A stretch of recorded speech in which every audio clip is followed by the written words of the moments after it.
A red giant sun that is unusually growing in 2058 poses a 100-year threat to swallow Earth. To propel Earth out of the solar system, humanity has built 12,000 massive Earth engines fueled by fusion under the umbrella of a global government.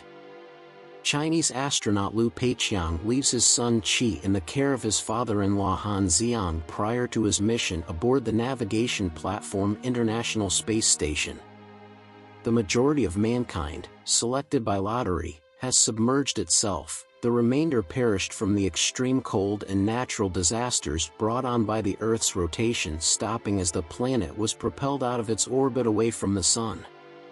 Peiqiang is scheduled to return to Earth following the Chinese New Year, 17 years later.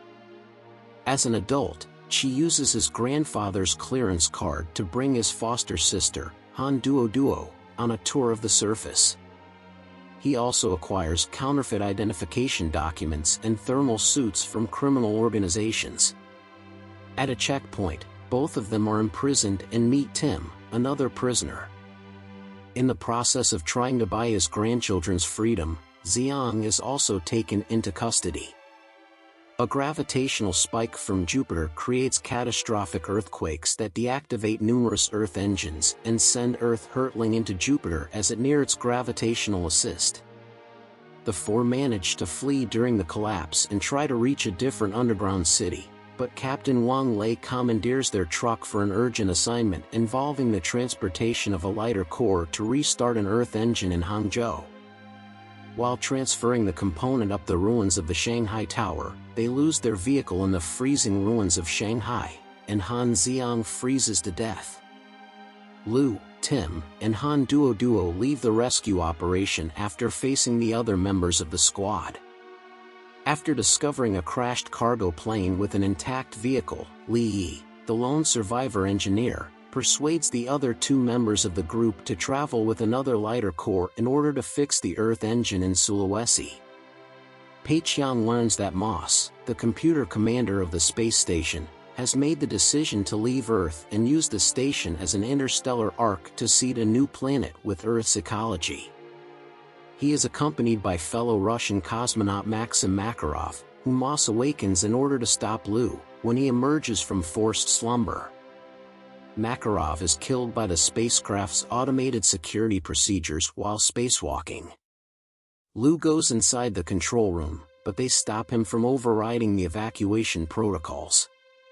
When Qi's crew gets to the Sulawesi supply depot, they discover that although most of the planet's engines have been restarted, the total thrust is still too little to change course as Earth gets closer to Jupiter's Roche limit.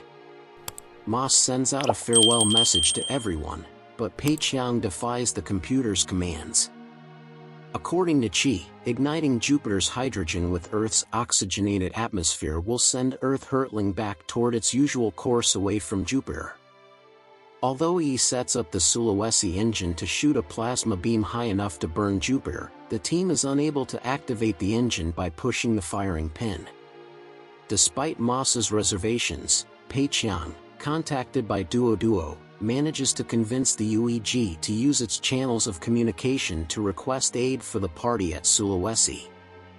Some rescue groups succeed in starting several engines, but they are unable to start the hydrogen.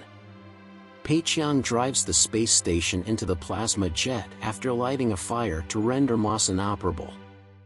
He then apologizes to his kid profusely for abandoning him and gives his life to ignite the mixture of atmospheres. The explosion that follows barely prevents Earth's destruction. 3 years later, as Earth moves closer to the Alpha Centauri star system, Qi, Duo, and E are employed as truck drivers,